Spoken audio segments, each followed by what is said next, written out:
Ryan Reynolds here from Mint Mobile with a message for everyone paying big wireless way too much. Please, for the love of everything good in this world, stop. With Mint, you can get premium wireless for just $15 a month. Of course, if you enjoy overpaying, no judgments, but that's weird. Okay, one judgment. Anyway, give it a try at mintmobile.com/switch. Upfront payment of $45 for 3-month plan, equivalent to $15 per month required. Intro rate first 3 months only, then full price plan options available. Taxes and fees extra. See full terms at mintmobile.com. America at war with Iran. Justified, not justified? Legal, not legal? That's the topic of today's Bold and Blunt. And I'm your host, Cheryl Chumley, giving you a Christian conservative look at today's news, politics, culture, and events. This from President Donald Trump, one of his public statements on the U.S.-Israel attacks on Iran. Here we go.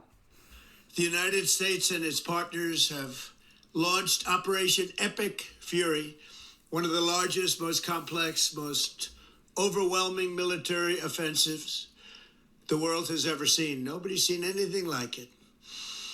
We have hit hundreds of targets in Iran, including Revolutionary Guard facilities, Iranian air defense systems. Just now was announced that we knocked out 9 ships plus their naval building, all in a matter of literally minutes.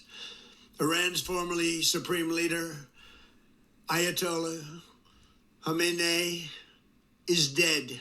This wretched and vile man had the blood of hundreds and even thousands of Americans on his hands and was responsible for the slaughter of countless thousands of innocent people all across many countries.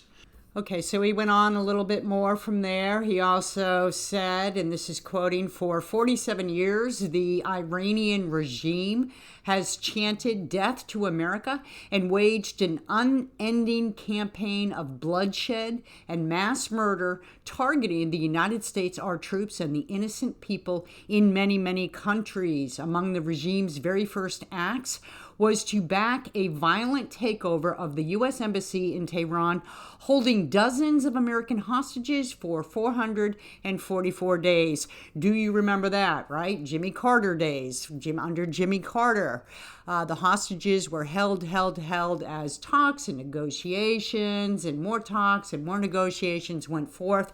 The hostages weren't released until Ronald Reagan, who had told the regime from the campaign trail that as soon as he took office, he would attack if they did not release the hostages, until he was inaugurated. Then all of a sudden, voila, like magic, the hostages were released. The difference, Jimmy Carter, weak leader, weak on domestic policy, weaker still on foreign policy. Ronald Reagan, strong leader, strong on domestic and foreign policy. And the Iranian regime knew Reagan, unlike Carter, was not to be toyed with. So here we have this similar situation. We have a strong Republican leader in the White House. The Iranian regime for years and years and years, decades, right, has gotten by with pretending like they want to talk. They're peaceful. They just want diplomacy. They just want peace around the world. And Democrat leaders, Democrats in the White House, Democrats in Congress, Democrats and globalists around the world have always sided with the Iranian regime and pretended like talks and diplomacy and more talks and peace deals would actually bring peace. But guess what? After 40 years, after 47 years, as President Donald Trump has pointed out, you kind of stop believing that, right? So, where do you stand on this issue? Before I get into more of this, I want to quickly mention, if you like Bold and Blunt, you may get Bold and Blunt at edify.app, at Real Life Network, at washingtontimes.com, where you may also subscribe to my 3 times a week Bold and Blunt newsletter. It's called The Best of Cheryl Chumley. Just go to the bottom of washingtontimes.com, click on the newsletter section, and sign up for my newsletter. You'll get delivered right to your email box 3 times a week, Monday, Wednesday, and Friday. Emails containing links to all the stuff I write at the Washington Times, opinion pieces all day long, as well as my audio Bold and Blunt podcast, as well as my video Bold and Blunt podcast. I mean, what a great deal, right? You don't even have to move from your chair. You can just sit there and read, listen, watch all day long, and you'll be fully informed with all the bullet points and info and data you need to fight the far left. You may also get Bold and Blunt wherever podcasts are available. I want to read this piece from Jacobin because it just came out, and it's interesting. Well, it didn't just come out, but it came out, and it talks about an issue facing the political world today, the court world, the bureaucratic world, the American public world today, because of President Trump's attack on Iran. Okay, reading from this piece. The title is "The Supreme Court May Legalize Donald Trump's War on Iran."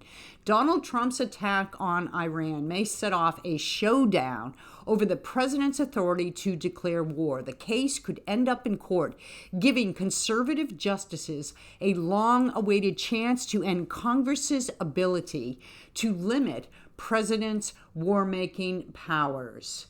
So, we're talking here about the War Powers Act, the War Powers Resolution. It came about under Nixon. Nixon did not like it. He tried to veto it, but then Congress came along and they overruled him on it. And so out of the Nixon administration, we have what's called the War Powers Resolution or the War Powers Act. And what it does is it stipulates that presidents do not have the power to unilaterally declare war against other nations, but they may take up to 60 days military action against other nations, against foreign entities, so long as within 48 hours of initiating the military operation, they notify Congress. So now we have Democrats, fast forward to today, now we have Democrats saying President Donald Trump is waging an illegal war and it's an illegal war. Well, according to the War Powers Act, no, because he did notify members of Congress. Senator Marco Rubio notified what's called the Gang of Eight, which are the heads of both sides of Congress, both majority and minority parties, as well as the heads of both sides of Congress's intel committees, both majority and minority parties. Put the math together, you get 8. He was able to, according to Caroline Leavitt, White House press secretary, he was able to get in touch with 7 of those 8 and inform them of the attacks that were coming on Iran. And he did it within the 48-hour window. We are nowhere near the 60-day deadline that presidents, according to the War Powers Act, must abide in terms of going back to Congress, stopping the military action, unless they go back to Congress and get congressional approval to wage war. So we are far, far, far away from that 60-day window. So to call out President Trump as waging an illegal war and waive the Constitution as if Democrats understand what the Constitution really says and the intent of the Founding Fathers, to wave it high in the air now and say he's breaking law. The Constitution gives Congress the power to declare war, not the executive. Well, it's disingenuous at best, but at worst, it's political, right? Democrats are doing what Democrats do best. They're politicizing and exploiting a situation in order to ding this president, ding the MAGA movement, ding this White House, distract this White House from doing its America First agenda, which does include taking out our enemies, if those enemies, both foreign and domestic, right? If those enemies are foreign, then so be it.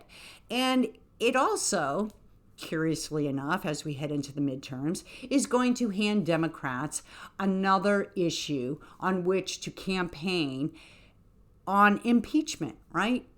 You can see the wheels spinning in Democrats' minds right now. They're really very small minds, so there's not a lot of spinning directions they can head off into.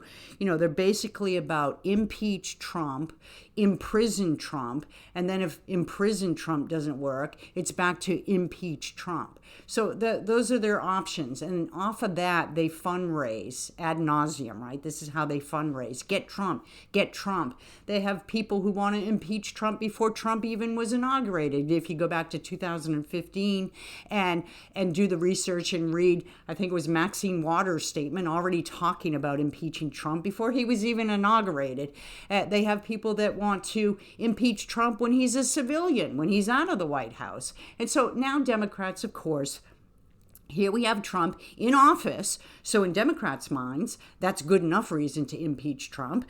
But if that weren't enough, now you have Trump waging a war against a foreign enemy of America, which is just extra fodder for the Democrats to scream and shriek and parrot, impeach, impeach, impeach. So this is where the Democrats are going with this. And you have people like the brainiac Alexandria Ocasio-Cortez, who spent her time in Munich just stuttering and stumbling through a foreign policy question. It was really embarrassing. But you have her weighing in as if she's an expert now, calling out President Donald Trump's action, which is joint with Israel against Iran to take out a joint enemy, which really Iran, enemy of the peace-loving world, okay?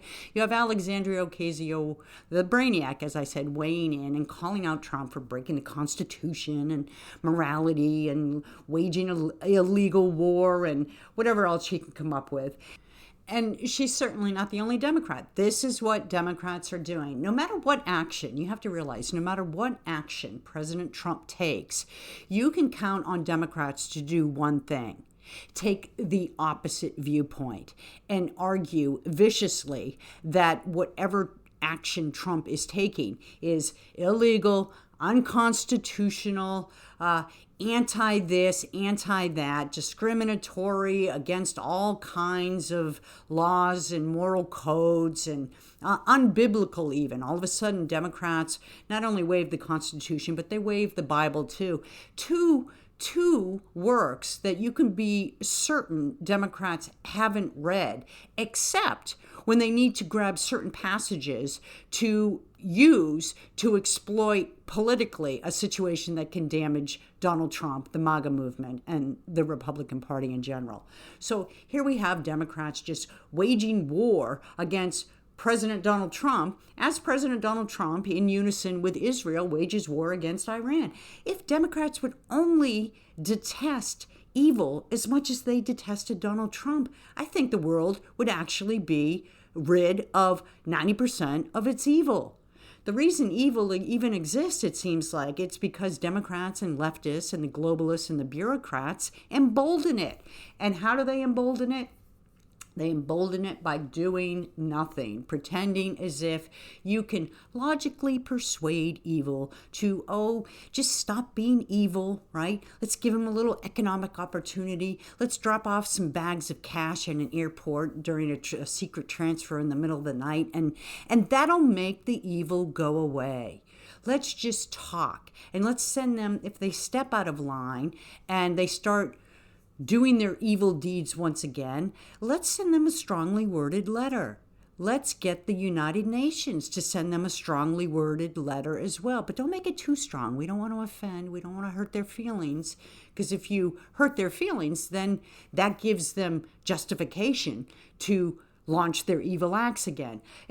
This has been going on for a very, very long time. And I have with me a guest today who is going to run down, first off, all the ways Iran has directly attacked America, meaning declared war on America, how Iran, the regime, has been waging war against America, and the very many ways that the Iranian regime has been able to kill and murder and injure American citizens. And meanwhile, what does America do for all these years?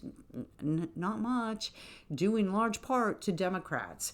Aviva Klompas, I want to thank you so much for being on Bold and Blunt. Thank you for your time. That's my pleasure. Thank you for having me on. So you are in Europe as we speak, and you are watching the military events as they unfold against Iran. And first off, if you could just give your titles and your background, and then we'll get into the questions about what's taking place. Certainly. My name is Aviva Klompas. I'm the CEO and co-founder of a U.S.-based nonprofit called Boundless. Our work focuses on educating about Israel and addressing anti-Semitism. My previous background to that is I served as the speechwriter for the Israeli delegation to the United Nations and a policy advisor in the Ontario government in Canada. Okay, so when you look at what just unfolded, the U.S.-Israel joint operation against Iran, how are you looking at it? Is this a good thing for the world? I believe so. For years, most of the international community has insisted on treating Iran as if it's some sort of misunderstood actor and that it is just responding defensively to Western pressure. And that narrative that people have adopted for so long requires them to ignore the regime's own words, its own actions, and its own murderous criminal record. The Iranian regime is a belligerent, unrepentant regime that brutalizes the Iranian people and was responsible for the death of well over 1,000 American citizens.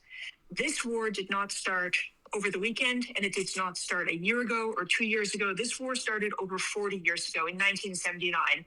And I'd like to give you just a few examples to remind people of the most egregious and clearly documented Iranian crimes against the United States of America, beginning in 1979, when Iran seized the U.S. Embassy in Tehran and held American diplomats hostage for 444 days.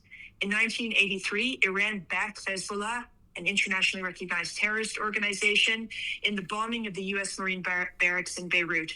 That resulted in the death of over 240 American service members, and it was the deadliest attack on U.S. forces since World War II. Jump ahead in time, 2016, the Iranian Revolutionary Guard Corps, IRGC, captured 10 U.S. Navy sailors at gunpoint and then humiliated them and paraded them in front of Iranian state television. 2020, Iran launches ballistic missiles directly at bases housing U.S. troops in Iraq, causing dozens of traumatic brain injuries.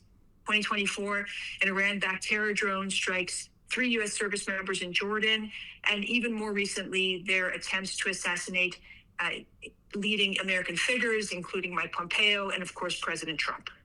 And so, in those instances, what had been America's response? Well, for far too long, I believe America has treated Iran as an equal. And it is in no way an equal, not militarily, not economically, and certainly not in terms of the place that it holds in the international community. Iran is a criminal regime that does not hide its intentions. It very clearly, very publicly, and very often proclaims death to America. This is a regime that has funneled its substantial resources. It should be a wealthy country leading in the international community, but it's basically bankrupt. It's on the verge of economic collapse. Its water infrastructure is near broken. They almost had to evacuate Tehran because there was no water. And that's because it's been funneling its money to pay for terror regimes across the world. And those terror proxies are being sent to attack American targets, American allies like Israel, and American interests. So, in addition to the instances of attacks by Iran against America directly that you laid out, there have been untold numbers of attacks against America and our allies, including Israel, by Iran in indirect means, right? Because they're the number one state sponsor of terror. So, do you have at the top of your head lists of attacks that have gone forth based on Iran's funding of entities?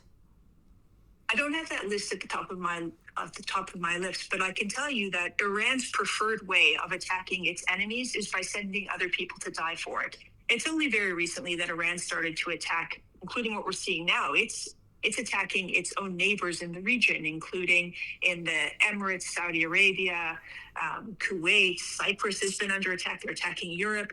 But for decades, literally decades, they have been funding terrorist organizations like Hamas, which of course launched the October 7th attack against Israel, Hezbollah, which has essentially turned Lebanon into an almost failed state. They have ruined that country, and they're now very much dragging Lebanon into another war immediately as we speak. Last night, they went and launched rockets at Israel, opening a new front. Of course, the Houthis, which have disrupted economic trade and made prices more expensive for all of us. So the examples of the way in which Iran has been funding terror proxies are absolutely numerous, and these attacks extend all over the world, from Buenos Aires to Boston to Berlin.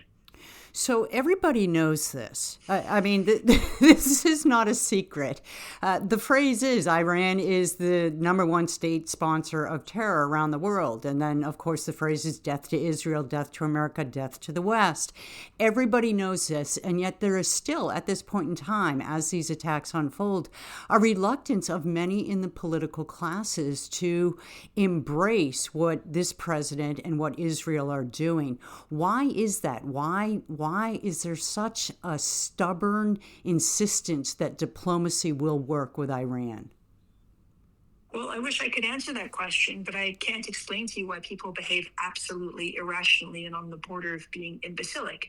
The loudest criticisms of these strikes have focused on the word illegal. So you have members of Congress and foreign leaders rushing to condemn the actions as unprovoked. So you have Senator Elizabeth Warren called it dangerous and unlawful. Governor Gavin Newsom called it the same. And what I would say to that is that they're arguing that the strike was unjustified because there was no immediate threat. And that premise is just wrong. International law doesn't require a nation to wait for an attack when it's faced with an adversary that has demonstrated its intent and its capability over decades. And given all the examples that we've covered, I think we've made that very clear.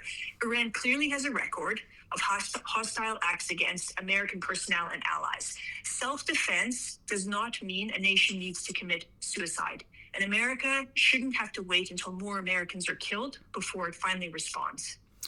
Let's talk about the threat of sleeper cells here in America. What does Intel tell us about how prevalent the possibility of sleeper cells in America funded by Iran are?